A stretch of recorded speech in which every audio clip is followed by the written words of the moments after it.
คนไทยนะ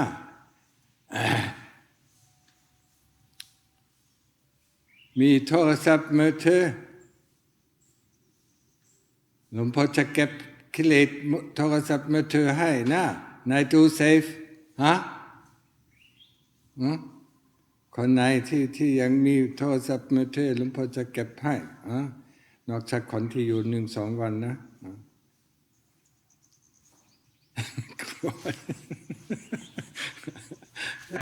เนี่ยโอ้เนี่ยฝนยังมีไหมมีอยู่แล้วค่ะแต่ว่ายังเดี๋ยวเพิ่มกันนะคะเมื่อจองโทรศัพท์นะก็เอาไปจากตู้เซฟนะยมเข้าใจนะเพื่อกิเลสก็ไม่ได้เล่นนะส่วนมากก็กิเลสนี่มันอยู่ในโทรศัพท์มือถือนี่มันชอบมันน่าเบื่อดูมีอะไรบ้างเนี่ยครูไอ้จำเป็นเจ้าค่ะขอหลวงพ่อไม่ใช่อะไรเจ้าค่ะอาจารย์เพียงแต่ว่าเวลาเรานั่งสมาธินานๆถ้าตั้งนาฬิกาไว้มันก็จะได้ยินเสียงนาฬิกาตึกอย่างนี้10 ชั่วโมงก็จะอยู่10 ชั่วโมงอย่างนี้เวลาเป็นทนายเยอะแล้วมันแบบก็เอานาฬิกาธรรมดาก็ได้ของเขามีอยู่มีแบบไม่มีเสียงเดินแค่นั้นก็หาโอเคคนไทยเขามีคำถามไหม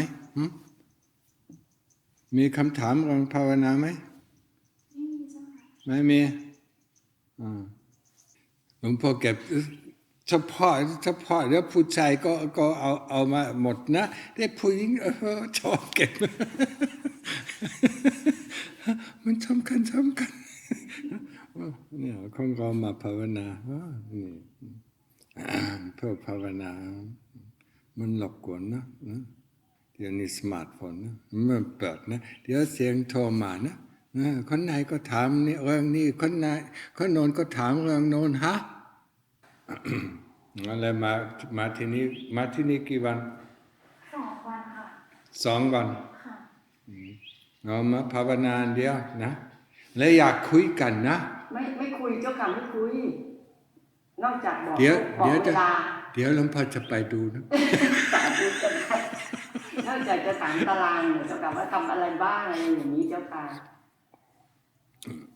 แล้วเคยภาวนาไหมไม่ค่ะไม่ค่ะแล้วก็ให้ครูไอ้ก็บอกนะนั่งหลับตานะมันอยู่กับพุทโธนะเมื่อความคิดออกไปนะมันจึงกลับมาพุทโธนะถึงใจมันสงบนะเข้าใจไหมเวลาเดินชงกรมนะให้ครูไอ้ก็ให้ดูนะเขาเดินเก่งเจ้าค่ะเขาเดินจงกรมเก่งแต่ภาวนายังไม่เท่าไหร่ก็เดินชงกรมก็เป็นภาวนาก็เหมือนกันไม่ใช่นั่งภาวนาก็มีนั่งภาวนายืนภาวนาและมีเดินภาวนานั่นมันจิตนะจิตตภาวนานะเรียกว่านะไม่ว่าก็ยืนนะทำใจให้สงบเมื่อใจสงบก็สบายโอเคอยู่เพื่อภาวนานะ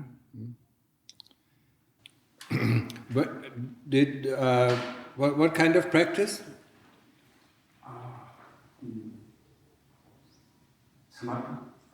samadhiลมหายใจbreath at the tip of the nose or anapanasati anapanasati so there are two things there are two ways to go to get calm that is anapanasati observing the breath around the tip of the nose knowing that the breath goes in knowing that the breath goes out knowing that the breath is deep or shallow rough or detailed subtle or we can for the other for people who think a lot it is much better to use puttu and if it is too difficult we can use put with breathing in and do with breathing out so we can combine it until we get calm and once we get calmer once the mind gets calmer either the Buddha falls away or the breath falls away and then we just stick with the breath or with the Buddha whatever remains and we don't let go of the breath and then we don't let go of the Buddha we keep it until the mind is completely calm until there is no more other thoughts coming in and no more other memories coming up And even then we keep it, yeah? We keep at the breath, yeah? We don't let go of the breath, yeah? And the breath does not disappear. Does not disappear. If, yeah? Before, when the mind gets extremely calm, yeah? And when it gets extremely subtle, we know the breath, yeah? We don't feel it anymore, yeah? Once you don't feel it anymore, you will know it, yeah? Because the knowingness of the citta knows that the breath goes in, knows that the breath goes out. And that is the important thing, yeah? So when there is no more feeling of the breath, the knowing becomes stronger, and actually it is more accurate, than before the feeling of the breath. Yeah? So, and then we go deeper and deeper, and then suddenly, over the time, the body starts to disappear. Yeah? I mean, the arms and the legs and everything starts to disappear, but the breath is still there. Until we are only aware of this part of the body where the citta is. And then the breath will stop. It will really stop. And then we jump to the one who knows that the breath has stopped. And we don't worry about it. We don't die. Nobody has died before.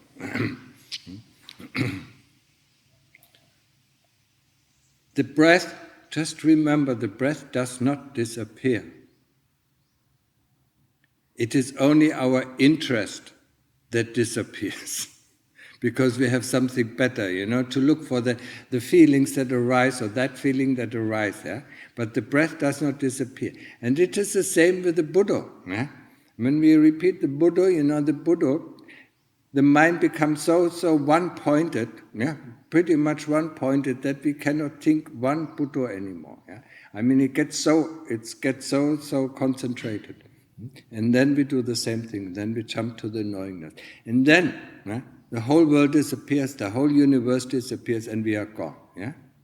We are not there anymore.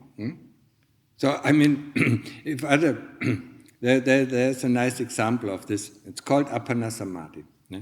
There's a nice example. That at the time, when Lungta Mahabua, after the meal, he gave a talk, yeah, and the lay people, were going and listening to this talk, yeah, and there was one older lay person who listened to this talk, and while listening to this talk, yeah, I mean, he went into Appana Samadhi. So when Lungta Mahabua ended his talk, this person was still sitting there, yeah, and he didn't want to get up. The people, are trying to wake him up. He was not there. Then Lungta said, okay, carry him back to his home. Yeah? And a few hours later, he was back at his home. He went out of Appana Samadhi. So we have no feeling whatsoever for the body. They can do everything with our body, and we won't know it, because we are not there anymore. So this is Appana Samadhi. And the Mahabodha also calls it the privy of Nibbana.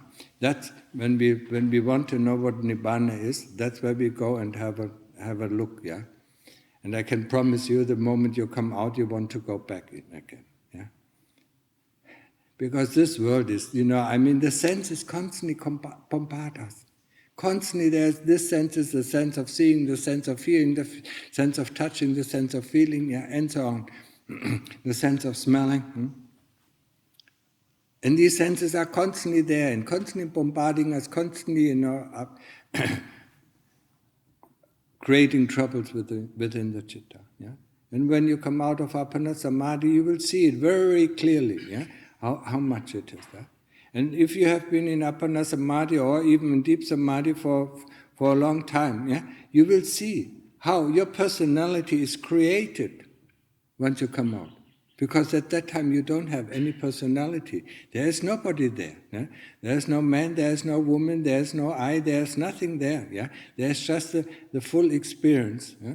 And then you come out of this, and then you see, you don't know who you are, you don't know where you are, you don't know what is going on, but through the memories that are coming back and through the thoughts that are coming back, then you see how your personality is created. Yeah? It is a very good experience. You see that everything is, just an illusion. Yeah? That's where you can clearly see that the things are just an illusion. Yeah? We live in the illusion of our memories and thoughts most of the time. Yeah? Most of the people just live in their thoughts. Yeah? They can't even stop thinking. Yeah? Yeah?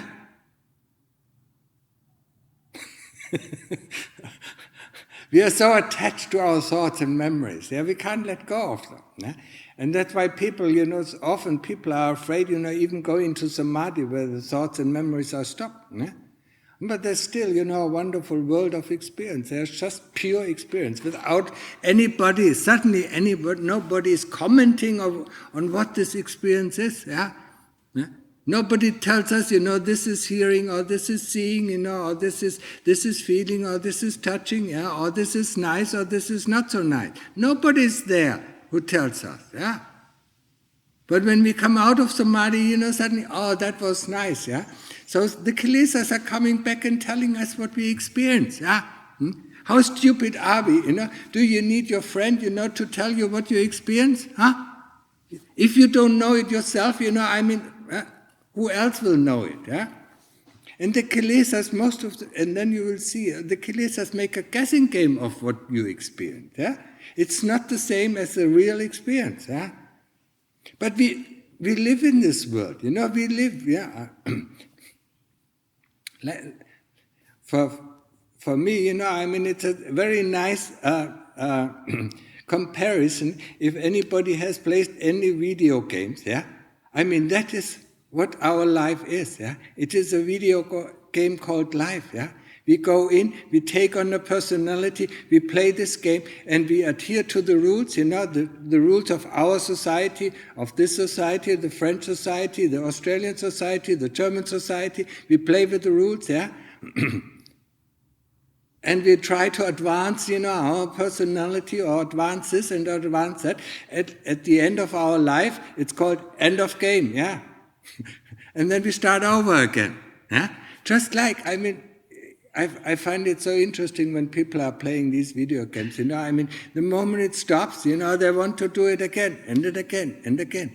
And that is the same thing with our person, with our, we want to be born again and do this and then do this. In the next life, we want to become a teacher, then we want to be the president of this or the president of this, or we want to become a farmer, or we want to become a recluse, or we want to be, some of us, want to be a male, and some of us want to be a female, whatever, yeah?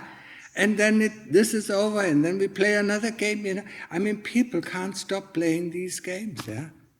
And we play this game, we don't call it a game, yeah? But it is very similar to these video games, yeah? And it was only, and there's only one person, who told us about it, and that was the Lord Buddha. He told us the way out of this hamster wheel. Yeah? That's another example. We are running and running and running, doing and doing and doing. Yeah? There's no end of us doing it. Yeah? And we run around, but when you look at the hamster in a hamster wheel, it doesn't go anywhere. Huh? But it is not clear to us. It has not sunk in, yeah. We tried, we understand it, in our brain, but it has not sunk into our heart, yeah. Because if it sinks into our heart, there is no way that we can stay there, yeah. We have to open the door and get out of this hamster wheel, yeah. But then, it's so difficult. It's so difficult. Let me rest for a while, yeah. The kilesas are constantly nagging. Yeah? They are like little children, if you see little children, they want this, they want to know this, they want to know that, they want, and they want, just see them, if you go into a shopping mall, and I haven't seen it in Thailand so much, but in the West, yeah, the little children, want to pick this chocolate or that or this or that, and if the mother doesn't give it, they cry, yeah. And that is the same thing as our kilesas. When we don't give them what they want, they cry, they make us miserable, yeah. But if we let them cry, they sooner or later will stop because they don't get what they want. Yeah? Then they look for something else. Yeah? And that is constantly bothering us, constantly haunting us. Yeah? But we are so used to it because we have them since we are born, so we think, this is normal. No, it is not normal. Yeah? And the only way, to find the way out, is following the teaching of the Lord Buddha. And that is the fourth noble truth, Sila, Samadhi, Panya. So, the keeping the precepts, when we are here in the monastery as a layperson, we keep the 8 precepts. When we are monks, we keep the 227 precepts. And when we are novice, we keep the 10 precepts. Yeah? So, this is over. We just keep them. Yeah? We don't even worry about, we don't quarrel about, we just keep them. Yeah? So, one thing is over. Yeah? Then the next thing, and that is very difficult, is to investigate. Investigate the body, because we are attached to this body. No matter how old, of course, old people don't like this body anymore because it doesn't have strength. Yeah? But young people love this body, they exert themselves, they go skiing and they go, parachuting and whatever, whatever, or rope jumping, there's so many things, there are so many, or racing, whatever. They love this body, yeah? And don't get fooled, even if you get older, you're still attached to this body, very much attached to this body. Huh? And you will see, when you think about, the next life, you want to be born again, young. Oh, it was so nice, we go back in our memories, yeah? Oh, when I was 20, everything was open, yeah? Now everything is closed. Everything is closed because we are too old and we don't have this energy anymore. When we were young, we had so much energy. Every one of us, especially when we come from the West, we wanted to change the world to a better place. Yeah? And has it become a better place? No. Actually, it has become really worse. It has become a nut house, the whole world full of,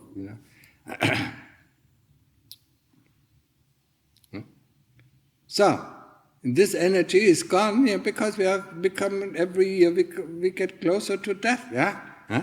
And then we are dead, and then we look for another, yeah? Huh? New game, yeah? New game, huh? And it is so much fun, huh? How many lives, yeah? It is uncountable number of lives that we have lived. Not only as human beings, but as animals. We have been in the ghost realms, we have been in the hell realms. So most of us have been in the heavenly realms, yeah? Huh? There are 31 realms, yeah? Or 31 stages within the video game where you can advance to, yeah? Or where you can drop down to. Yeah? When are we getting sick of it, and when are we going to put all our energy into one thing? Yeah, finding the way out. That is the question. Yeah? That is the only thing that interests me. For people, who want to find the way out. Yeah? Everything else, is kindergarten. Yeah? People who want to find the way out, they're at the right place. Yeah? Because it's samadhi. Yeah? So first samadhi, and then investigation. Samadhi, we have to have the ability to enter upachara samadhi or access samadhi, when the thoughts are stopping, when the memories are stopping, where we see we are relieved of as long as we are in that state, we are relieved of the kilesas, and there's nobody taking control of what is happening. There are just things happening. Yeah? We need this experience of samadhi, so we have to train ourselves to get into the samadhi. When we get out, and normally I say when you can stay in this kind of samadhi for 10 or 15 minutes without any thoughts, any memories arising, when you come out, then you can do the investigation of the body. Investigation of the body is to understand that the body and the chitta are two different things. Yeah? We know from the teaching of the Lord Buddha there are 5 khandhas. 5 khandhas is the body, it's feeling, it's bodily feeling, mental feeling, then it is thought, then it is memory, and it is consciousness. These 5 khandhas. Are the toolbox of the kilesas or are the toolbox of Dhamma? Yeah? The Dhamma has the same kind of toolbox as the kilesas. But most of the time, the kilesas have the upper hand on the toolbox. Huh? Yeah? It is difficult, to throw them off the throne. Yeah. Anyway, Lungta Mahabodhi said, these two powers. Yeah, he called it light and he called it the darkness, who are fighting for the throne over these 5 khandhas. Yeah? Even Goethe said it. There are two souls inhabiting my chest. Yeah, the evil and the good. Yeah, and that is what we feel. Yeah. And most of the time, the evil or the bad things, the darkness or avijja has the power over us. Yeah? And that, the avijja, yeah? When you think about it, that is the mastermind behind all it. Avijja, yeah? Not knowing, but wanting to know. This wanting to know, this wanting to understand is part of avijja. We want to know, we see something, we want to know, what is the name of this, what is the name of this, how did this get on, this is get on. Yeah? This is the avijja. Wanting to know, but not being able to know in line with the truth. You can come close to the truth, but it's never in line with the truth. Yeah? It's not the full truth. And wanting to understand, but not being able to understand. Because the only knowing and the only understanding takes place in the heart, where there are no kilesas. That's why we have to teach the heart. We have to teach the heart to understand. And that goes without thinking. That is the problem. Because we try, we are so brought up to solve all problems with thoughts. But we cannot solve, when we look at our life, we never could solve our problems with thoughts. We could solve our problems with actions, by talking or by changing something, doing physical action. But we never could solve our problems with thought, But we try it, we love it, No, the problem is solved in our heart. Once the heart sees it, what it's doing, and if it sees it often enough, then it realizes, that's not good. And once the heart understands it's not good, it will not do it again. Never, ever. Because it has understood. But we only know the understanding, the mental understanding, this is not good for us, But the heart has not understood it, it still wants to do it, Just like a drinker, alcoholic, who stopped, alcohol or drug, who stopped these things, the heart still longs for it, the heart still longs for it, Because it has not understood, the adverse effects on it, It has not understood the danger, So we have to teach the heart, And to teach the heart, we have to omit, the thinking, and so we have to show the heart. So we have to show, for instance, the heart that the body and the citta are two different things. So we have to cut up our body, lay it in front of us, and look at it, And once all the parts of the body are out there, what is sitting there? What is seeing this? You have to visualize it, only when you can visualize it, when you can really visualize it, all the parts here, you see your hand, you see your lower arm, you see your upper arm, you see your torso, upper torso, down torso, legs, all orderly or in a heap, When you see all the parts are out, even the brain, you can look at it and take it out, What's that? Take it out. And when all the things are out, there's something sitting there who does this work, And sooner or later, it depends on how often you do it, it will cut loose, for a moment it will cut loose, and it will separate itself out from the body,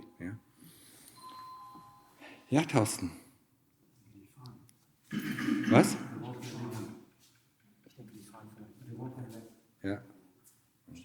Yeah, just check.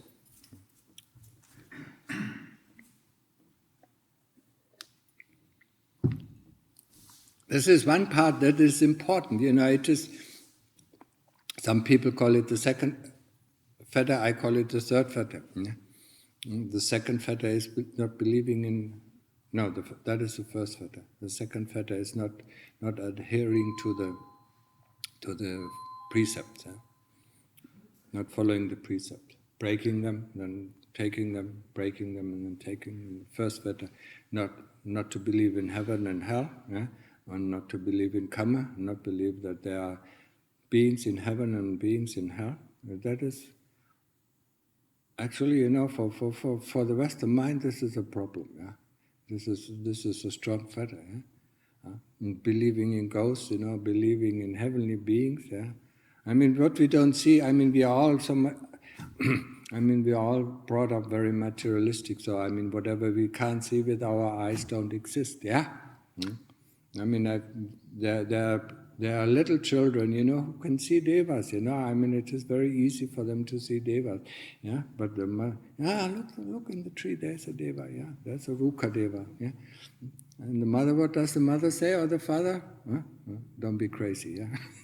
There's nothing there. And then the child learns the same thing, and then it forgets. It loses its tendency, to see other beings.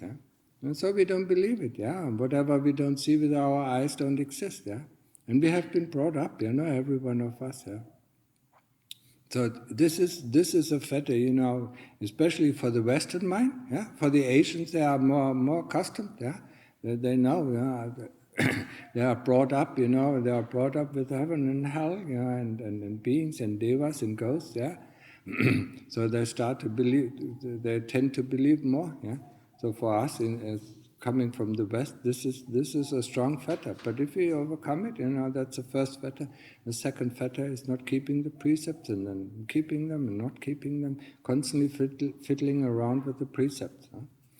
And the third fetter is that we that we believe that the body, or think that the body is me.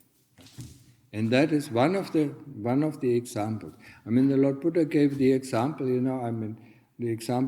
used the cart, I mean, if you disassemble a cart, I mean, into plank, nuts and bolts and, and wheels, where's the cart?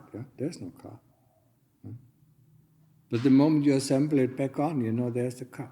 And that is the same thing, and for me, I took the body, disassembled it. So where's the body? There's no body. There are body parts everywhere, but there's no body. And it has nothing to do with me. And then the moment you take back one of the body parts, suddenly the eye appears again. And then you take it out, and the eye disappears, and then you take it on, and the eye, until the chitta understands it. I mean, we are so easily to understand that we are not the body. But this understanding takes place in the brain, I mean, it's useless, It is completely useless. Whatever we understand in the brain is completely useless. The heart has to understand it, because the heart is the only thing that can let go, All these techniques that are taught in the West, let go of this, we cannot let go.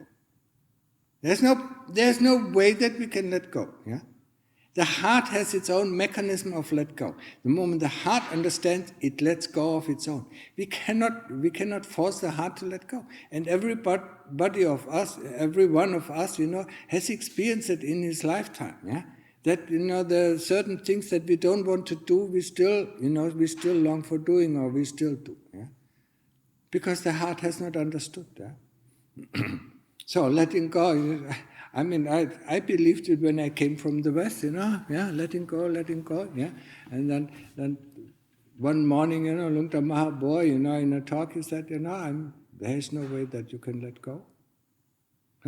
I mean, tell her, and then he gave the example. Tell the aunt who is at the roof, that wants to go down to the floor. Let go. The aunt does not know this. The aunt knows only to go one step forward. So it goes, down from the ceiling, down to the floor. Then it is on the floor, and that is the only thing that we can do. We can go one step at the other step. We can investigate this and we can investigate that until the heart understands, and then the heart, once the heart understood, it lets go on its own accord. We don't have any control over the heart, or over the chitta, whatever you want to call it. It's both the chitta and the heart. Yeah. We don't have control. But we have a way how to teach the heart. And that is showing the heart, always showing the same thing. See? See what you're doing, see what you're doing, see what you're doing. But without judging. Because that is not the heart. When the moment we judge something, this is good or this is bad, the heart will not understand it. The heart has to see it without our judgment. Yeah? That's when it understands. Yeah? But when there is, this is good, or this is bad, yeah, the heart will not be able to understand because the heart is a layer down from our thoughts and from our memories. Yeah? So, all this, the whole practice is teaching our heart. Open the heart, see it, look it. No, I don't want to see it. Yeah?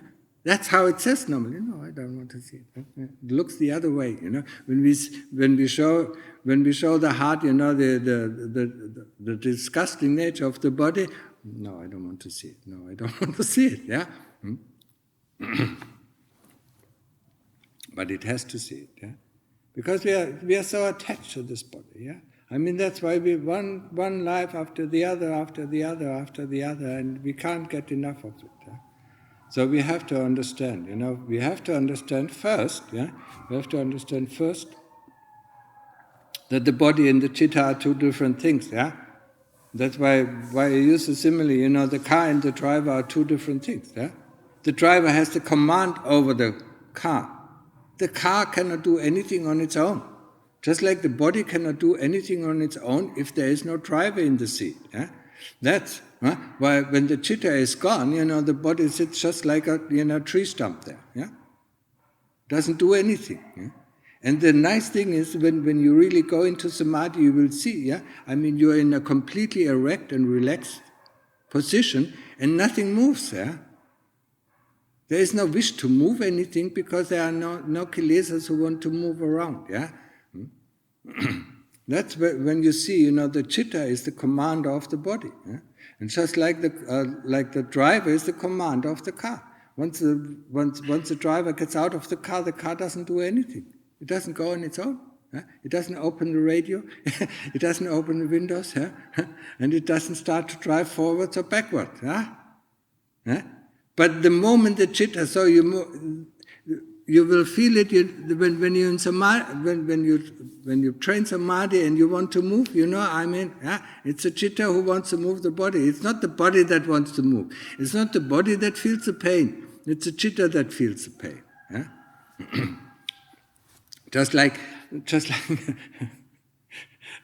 a driver of a nice Mercedes, feels the pain if somebody comes and scratches outside. Oh, Germans. Oh, they love their car more than their wives. Yeah. If somebody scratches their car, they get really angry. If somebody is rude to their wife, that's okay. Oh. Yeah. Anyway, so this is the path, investigation of the body. Yeah. What I said before, a super practice. A super practice is seeing the loathsomeness of the body. The moment you remove the skin and really see it, yeah, there's nothing that you like about it. Yeah? Normally, quite unpleasant feelings are coming up. It is the same thing when doctors the first time open up a corpse. Yeah? What is the reaction of when they are trained, that in pathology, yeah, when they open a corpse, they either throw up or they fall unconscious. That's the first reaction of everyone who trains us, yeah? Because we don't want to see actually this mess that is in this underneath the skin. And the skin is so thin, yeah? We just remove the skin, and the body still works, but we don't want to see it. Yeah? We don't want to see it like that. Yeah? And we don't want to have a transparent skin either. That would be nice. Would help us, instantly to get rid of the attachment to this body, yeah? If you have a transparent skin. So the Asubha practice the value of the Asupa practice is to get down on greed and hate, yeah? Because greed and hate are rooted within this body, yeah? And not to bring up, yeah, to bring up this hatred that comes, with seeing something that is loathsome. Yeah?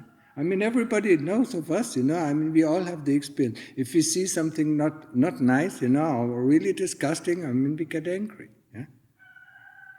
So, we first learn how to deal with anger. Yeah? Once we learn how to deal with anger, then, once we are efficient with dealing with anger, then we can go into dealing with greed. Yeah?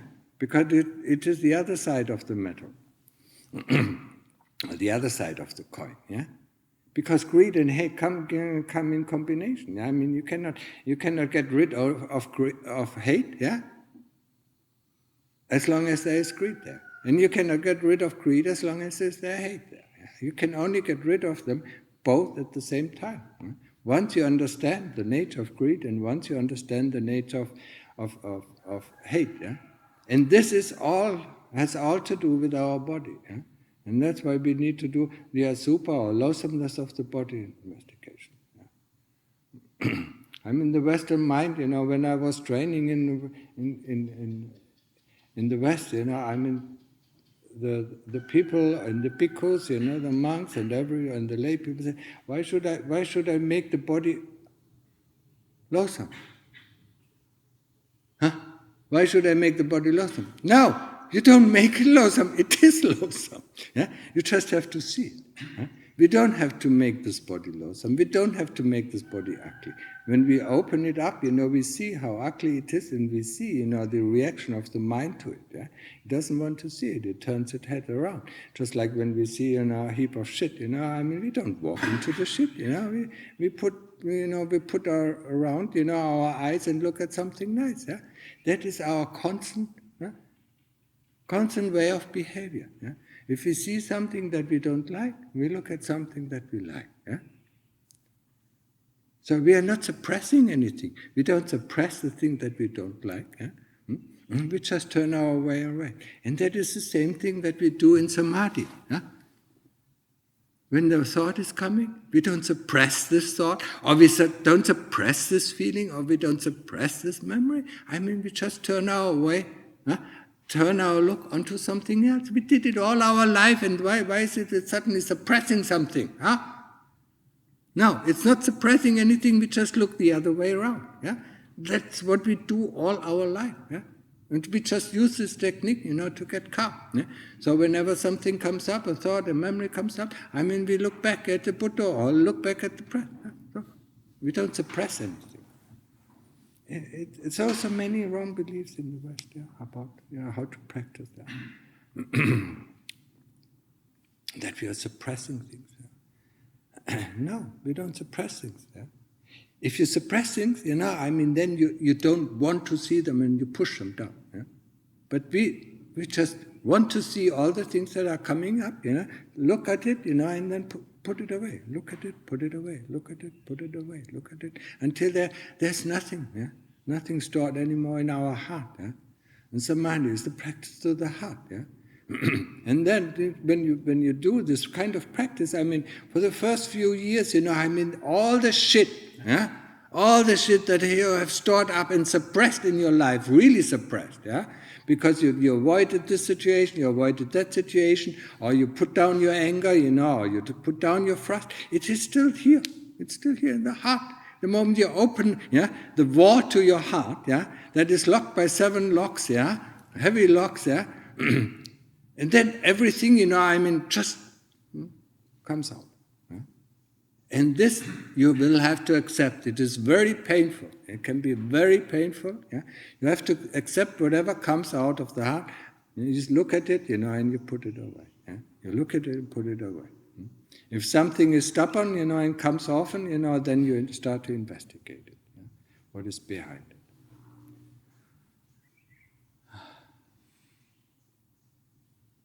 Okay, that is enough. Yeah? That is enough for today. Yeah? Hope you understand. You understand? Yeah? Well, what is the name of the Korean? What is your name? Korean name? What is your name? Min. Family name is Min. Min. But what is your first name? Thee Kyong. Oh. I'll have to ask. What are the people normally calling you? Tae Kwang? The Dhamma name in Korea is Jongdo. Jongbo. Chongto. Oh. The Thais who do series Gaoli, you should know these names, huh? Jonggu. See you, Jonggu. No, whatever, yeah. Do you understand English? Did you understand what I was talking about? Yeah. Well enough, yeah. There's another thing, about training here as a monk, yeah. When you are a monk, yeah, and when I was ordained as a monk, all the other monks were constantly correcting me, yeah, to telling me this you should do it like this you should do it like that, this is done like this, or this is done like that. And if somebody, has an anger about somebody else telling him, he will have a very, very difficult time. Yeah? But you can see it in another way. Yeah? There are two ways how to look at it. Thank you for showing me how it is correctly done. Yeah? And the way it is done here in the monastery is the same way as Lungta Mahabodh taught us. Yeah? And Lungta Mahabodh taught the same way as Luang Pu Man taught us. Yeah? So we keep this tradition, we keep everything, no matter if it is washing the bowl, if it is drying the bowl, or how we set up, in the morning the sala, it is always done in the same way. And we don't want to change that. Yeah? So if somebody is not happy with this, then he has to find for another monastery. Yeah? Okay, understood. When you become a monk, when you ordain as a monk, it is for Shohi and Carlos, yeah? You have to accept if other people tell you, how to do things, yeah? And it will last, it will last for a long time, sometimes I got angry, but most of the time I could accept it easily because I really didn't know, yeah? I didn't know how to do these things, and somebody told me, how to do it, yeah. But sometimes I got angry, but I kept my anger inside, yeah. I didn't let it out on anybody else, yeah. So, this is the training, and please, yeah, do it, yeah. Do it the way. I know it can be hard, yeah. Even after 5 years, some monks, or some lay people, even correcting me, yeah. Well, it was difficult to take sometimes, yeah. But we should take it, yeah? Because it is our ego, our conceit, that brings up this anger, yeah? Most of them want to help us, how to do it correctly. Yeah? Okay, understood? Yeah? Any questions? Yeah? Huh? Did you understand? Your friend, does he speak English a bit? พูดภาษาอังกฤษไม่ได้เจ้าค่ะ พูดภาษาอังกฤษไม่ได้เหรอ ไม่ได้ค่ะ ไม่ได้เหรอต้องฟังตอนเช้านะ แต่ตอนเช้าก็เทศก็ไม่ละเอียดเรานะส่วนมากก็เตือนใช้อันเดียวนะแต่มันที่สำคัญนะอย่ายอมนะมันโอ้ยขาเวลานะเสียเวลานี้เสียเวลานอนก็ทำงานเพื่อหลังกายอันเดียวนะแล้วสุดท้ายก็นี่หลังกายนี้ตายนะมันจะมีผลอะไรฮะและจิตใจมันไม่ได้ดูแลนะเจ้าของก็ไม่ได้ดูแลนะมีแต่ดูแลรถยนต์นะดูแลรถยนต์แต่คนขับไม่ได้ดูแล ก็เห็นอยู่รถยนต์เยอะมัน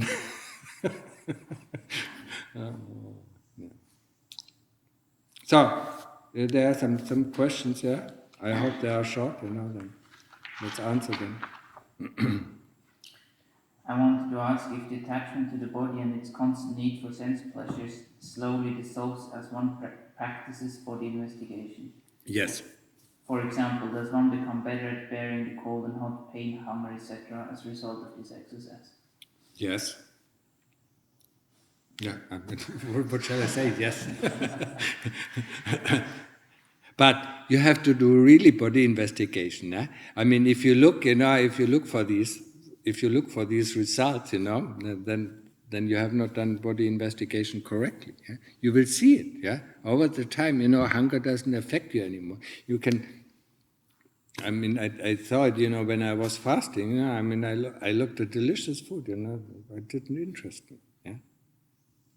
So I mean, these things, will slowly, very slowly dissipate. Yeah. But once in a while, a strong greed can come up. I mean, that is common. Yeah. Even if you do a lot of asubha meditation. Yeah. So next question. I have a question regarding right and wrong view. If a person who is practicing unethical way, even if he knows that this type of actions will harm him, but still making money by telling lies, doing masturbation frequently, filled with negativity, carrying intense anger, hate, unstable mind after doing all these things, he came to know that this is not the way of living. I have to get rid of these defilements from within to do this. I have to get to such a place where I can be able to practice the noble things and become a wise person. He's asking you to elaborate on that. Elaborate on this, he elaborated everything already. Yeah. The key to it is you keep the 5 precepts. Yeah. I mean, you cannot enter samadhi if you don't keep the 5 precepts. Yeah. And most of the things, within the bounds of 5 precepts. Yeah. The 5 precepts are enough. Yeah. For being able to enter the. Yeah. I mean, you start today and you don't break them anymore. But this is a resolve you have to do. Yeah. You have to have this resolve. Yeah. And once you do it, for a few days, even then you can enter samadhi. Yeah. You say, okay, for 5 days, I kept my sila. Yeah. I mean, remember the story of what was it? Angulimala. Yeah. I mean, he killed so many people, but he was still able, to enter samadhi. Yeah. Because afterwards he refrained from it. And he refrained for 1 year or 2 years, for doing evil. So he could still enter samadhi, and he still could get an arahant. Yeah, doesn't mean that you have to kill 990 people, because he didn't do it because of greed. Yeah, he wanted to know. He wanted to know. He didn't do it out of hate, and he didn't do it out of greed. Otherwise, he would have not gotten so far. Okay, so next question. I've gotten the impression that rape is worse than killing someone. Why is that so? It seems interesting that for killing I have not heard that hell is a certain destination, but for rape, that is sexual misconduct? Is it? Why is this so? I don't understand. What? He thinks that rape is worse than killing, because for killing he hasn't heard that one goes to hell. Of course, it's a sure way to go to hell. Yeah, there is a sexual misconduct that sure you go to hell, and there's killing. Yeah, where you sure go to hell. Yeah, I mean, there is nobody who has killed a person who doesn't go to hell. Yeah? So I mean, that is wrong view. Okay, I do not comprehend the need to be a monk or even a nun. If it's enlightenment, then only a very sparse few actually achieve this. Why not just live a full productive life that when the time comes to go, the world is left in a better state? You do not need to be a monk to do that. Yeah, I mean, if he loves these video games, that is fine with me. He can do the best that he can. Yeah, I mean, it's a strange question. Yeah. I mean, of course, he can live his life, as he thinks, but he will do, good deeds, and he will do bad deeds, and he will have to pay for this after this life. Yeah.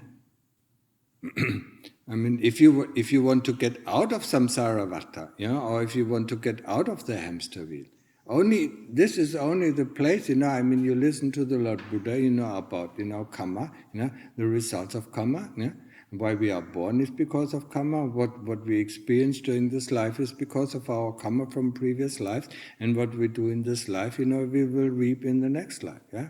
So if you understand this, and if he likes this, I mean, he can stay there forever, yeah? But he will, sooner or later go to hell, and sooner or later, will be born as a ghost, or as a demon or whatever, yeah? I mean, he will go through all these states, I mean, I don't understand what he's asking, Of course, we as monks or nuns or lay people who live in a monastery, we look for the way out, we look for the door to open us into the deathless, yeah? Because we are sick of dying every day, yeah? We are sick of dying, and be born again and dying and born again and die and born again. That's why we devote our life, to the practice, and some of us, getting monks, and some of us getting mechis, yeah. But if he enjoys life, I can't teach anything to these people, yeah. Next. I wonder why Buddhist monks eat non-vegetarian. I read somewhere that the Buddha gave a concession because lay people who give alms may give non-vegetarian and they would feel bad. I understand and feel somewhat good about the principle, but since you can influence lay people, why monks cannot ask them to be vegetarians, at least when possible? Would that not bring down himsa, violence against animals? I thought the main principle of Buddhism is not to harm any sentient being. Yeah, but we don't harm anything. But we cannot we cannot order lay people, to eat this or to eat that. Yeah. I mean, he doesn't remember the story of Devadatta. Huh? I mean, Devadatta, pronounced, we are all vegetarian, we all live in the forest in recluse. And what did the Lord Buddha told him? Yeah? Don't be stupid. That is not the way, yeah? It is the middle way, I mean, vegetarian is extreme, yeah, only meat eaters is extreme. It is the middle way. We have to, as monks or lay people who live in the monastery, or as mechis who live in this monastery, we have to be happy with the things that are given to us, yeah? We cannot ask the lay people, because it is their food that they cook for themselves that they give us, yeah?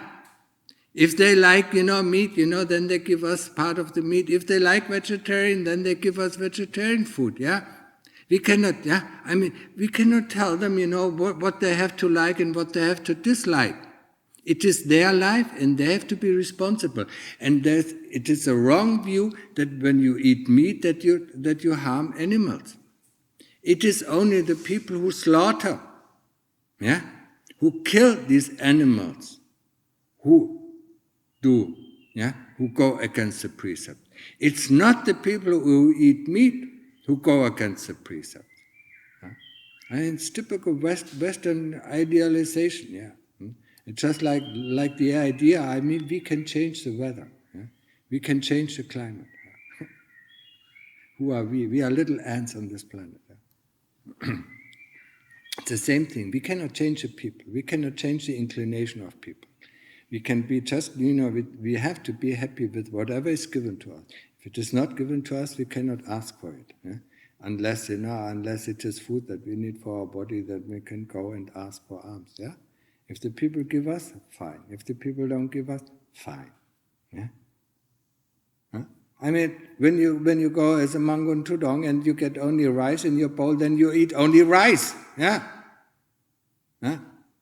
It happened to me, okay. Yeah? Then eat only rice, yeah? Whatever the people give you, yeah? Mm-hmm. Sometimes they put some salty fish in it, with rice, a full bowl of rice. Can't even eat that much rice, yeah? But the bowl was full, yeah? So whatever the people give us, yeah? Unless it is one that is forbidden for us, and that is animals that harm us, yeah? So if somebody gives us snake meat, I mean, we are not allowed to eat. If somebody gives us elephant meat, we are not allowed to eat it, yeah? There are certain times, 10 types of meat that we are not allowed to eat. Everything else we are allowed. Yeah? So whatever. Yeah?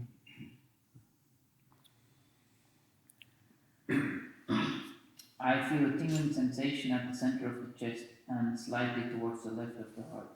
I feel good though. Is it an indication of unresolved emotions?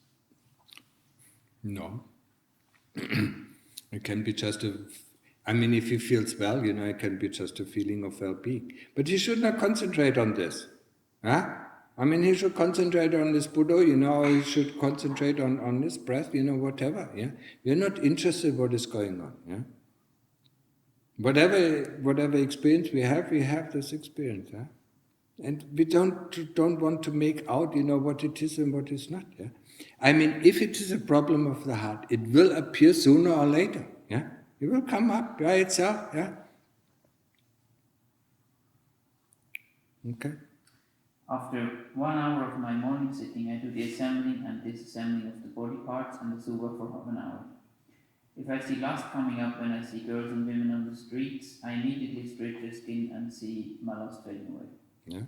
My question is that I am observing that it is becoming a habit of stripping people and animals' skin with the intent of seeing the body parts. Is it okay to do so? Yeah, sure. If he's practicing and if there's no anger coming up within him that he throws at other people, then it is good. Yeah? If you do this kind of a super practice, a lot of anger will come up. And he has to be very careful, not to let the anger out on somebody else, but to investigate, where this anger is coming from. No, it is perfectly fine, For 3 months, I see only, when I went to the sala, I see only skeletons running around, yeah. You can put some flesh on it, you can dress them up the way you want to, yeah. There's no problem, yeah.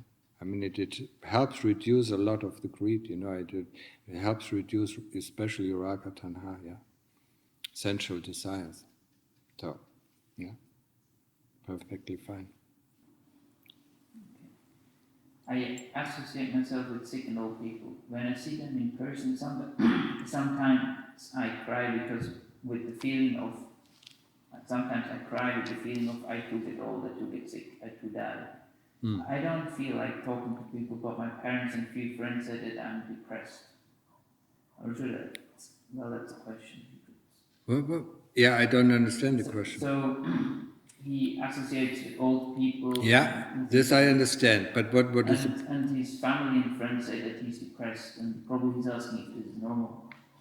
If he's depressed, that it can happen, if you look at old people, yeah. But he should investigate, He said, sooner or later I will be like this, yeah. Depression is not. This is not something that you are looking for, yeah. Depression is something. It is a wave. It's just like an emotion, It is a mood that it has gone into him for too long. He should investigate his thoughts that come up when he sees these people. He should investigate his feelings that come up when he sees these people. Yeah. But depression is not the way to go. Yeah. If he himself doesn't feel depressed, then it's okay. Yeah. It's difficult, when you see this, you should reflect, yeah. Yes, I'm to die. Yes, I'm to get old, yeah. Yes, I'm this, and yes, I will be sick, yeah. When you see sick people, you realize it, yeah. And there's also some anger or there's some sadness coming up, and then you deal with this sadness. You allow this sadness to be there, yeah. And then it disappears, yeah? The moment you turn away, you turn away from this side, it disappears, yeah? But if he keeps it on and stores it, and pushes it down, then it becomes a depression, and that is not good. That's not healthy. Okay? That was the last question, right? Now the last one's coming. I clearly understand and see the self made up because of the combination of the 5 aggregates. Yeah. My question is, who is it who wants to meditate, and who is it who seeks liberation? Who is it who wants to meditate, and who is it who seeks liberation? It's the heart. The heart who seeks liberation. It's the heart who wants to meditate. Yeah? As I said before, yeah, I mean there are two souls inhabiting my chest. Yeah? It's the darkness and the light. The light wants to meditate and wants to seek liberation, and the darkness wants to stay in the darkness. Yeah? It doesn't want to know. Yeah?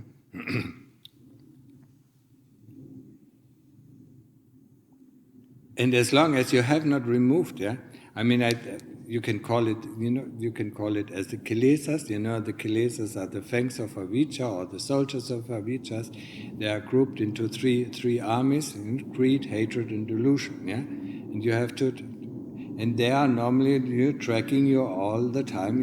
Telling you this is nice, telling you this is not nice. Yeah, but they are also, I mean, we have to use the kilesas. We have to use, yeah. Actually, we have to use the will, yeah, to meditate and to overcome it, yeah. And it's the same kind, yeah. It's the same kind of kilesas, yeah, that we use, yeah, to meditate, yeah. We foster them. We foster the good kilesas, yeah. They are good kilesas who want to go us to heaven, yeah. So they make a lot of good things, good merit, and then they can go up to heaven, yeah. So we have to use these kind of kilesas, that want to do good or that want to meditate and foster them, yeah, and turn all the bad kilesas who don't want to meditate, who don't want to do this and who don't want to do that, and turn them into good kilesas. And once they are all good kilesas, we can get rid of them, yeah. Because you cannot get rid of bad kilesas, you can just ignore the bad kilesas, but they are still there and they are still, still making us do things. Yeah. Okay? So, long enough? Yeah? No more questions? Yeah? มาฟังในใจก็เข้าใจหมดคนไทยนะ ไม่ค่อยเข้าใจเจ้าค่ะ เพราะว่าไม่ได้ฟังในใจมันอยากฟังในสมองฮะ ฟังในสมองก็ไม่เข้าใจไม่ออกเจ้าค่ะไม่ฟังนะฟังได้เป็นบางคำเจ้าค่ะนั่นน่ะสิเพราะว่าก็ฟังกับนะสมองศีรษะนะเนี่ยมันฟังนี่นะแต่ไม่ได้ฟังในใจฮะเมื่อฟังเทศหลวงพ่อหลวงตามหาบัวนะหลวงพ่อยังไม่รู้ภาษาไทยนะแต่ฟังออกสาธุเจ้าค่ะเพราะว่าฟังในใจนะเมื่อเข้าใจนะเวลานั่งภาวนาและฟังเทศน์หลวงตาไม่ต้องเข้าใจนะเพราะว่าคนนี้ก็เข้าใจอันนี้คนโน้นก็เข้าใจนะแต่เข้าใจไม่ถูกนะแต่เมื่อเข้าใจจริงๆนะมันจะเข้าใจหมดนะแล้วไม่ว่าก็เป็นภาษาอะไรนะเมื่อหลับตาและฟังนะมันจะเข้าใจพูดเรื่องอะไรนะแต่รายละเอียดเราก็ไม่เป็นไรนะมันไม่เข้าใจไม่รู้รายละเอียดจะรู้ว่าพูดเรื่องอะไรเจ้าค่ะแค่นี้โอเค